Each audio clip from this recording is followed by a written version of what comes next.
So here we are in front of the north entrance of the Virginia State Capitol, and one noteworthy fact about this entrance is this is where Governor Doug Wilder's inaugural was held. The inaugurals in recent years have been on the south entrance. If you look at the beautiful white sheen of the Capitol now, it's hard to believe, but there are original brickwork under that and then plaster on top. This historic statue of George Washington was unveiled, I believe it was 150 years ago. So it's a good anniversary to have as we get the new Capitol ready for visitors. So this will be called House Room 1, and it's where the majority caucus meets. I'm looking forward to us getting to use this space. Lights here were made by Crenshaw Lighting. They're reproductions of the historic lighting that was here, and they were made in Floyd County, Virginia. So this is the staircase that we take to go up to the House floor directly every day.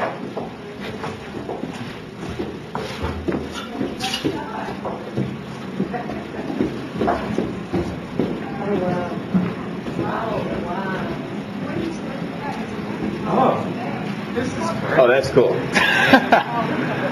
They did a great job with the light up there, with the uplighting. Wow. We didn't have lighting up there.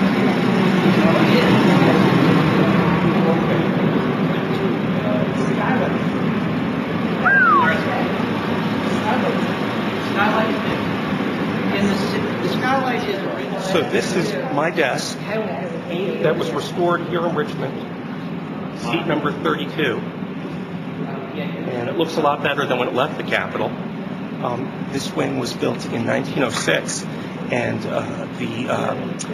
the House chamber here has been restored as close as possible to the way it looked in 1906, using historic photographs from 1912, and also by doing investigations of the paint, by peeling back layer by layer from the walls. The colors here are a little different.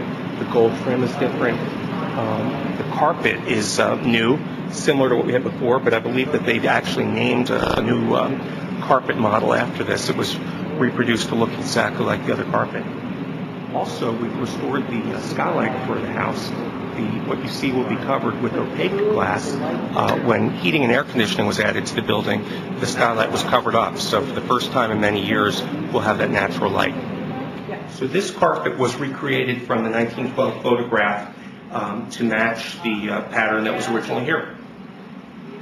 There you have it. So this was done on the 200th anniversary of the statue.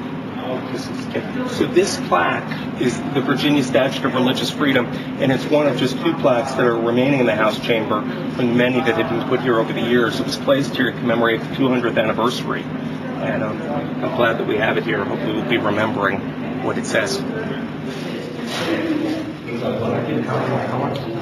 I really like the color of the House chamber, but I'm not so sure about this lobby color. But they did a great job overall, so I'm not going to say anything. Over here, we have the original George Washington statue that was the only statue that was created of Washington from his live sitting in his lifetime by Jean-Antoine Houdon.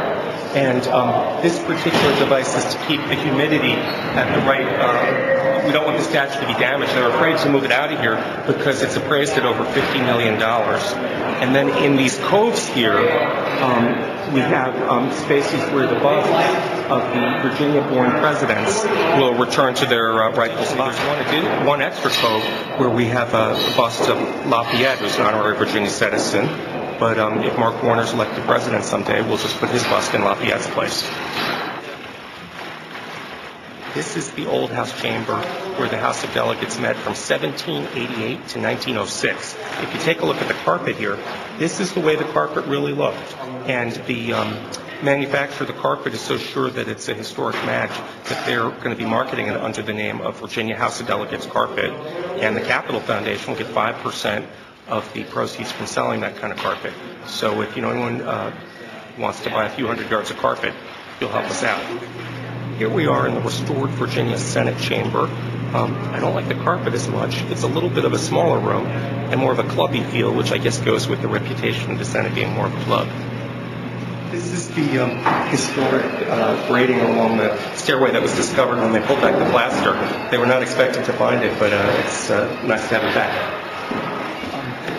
We are inside the Capitol dome, and what's particularly interesting about this dome is that when you look at the Capitol, you don't see a dome protruding up. It's actually enclosed within the roof. Happy to see we've got some good union workers making sure this is done right. The original brickwork within the Capitol, and you can see that it was then plastered over, and that's the same on the outside of the Capitol. House Deputy Clerk George Bishop, thank you for the tour. Oh, you're more than welcome. It's been my pleasure. Our constituents online appreciate it. Oh, I can't wait until your constituents can come see their Capitol. And when will that be? That will be on or around May 1st. Excellent.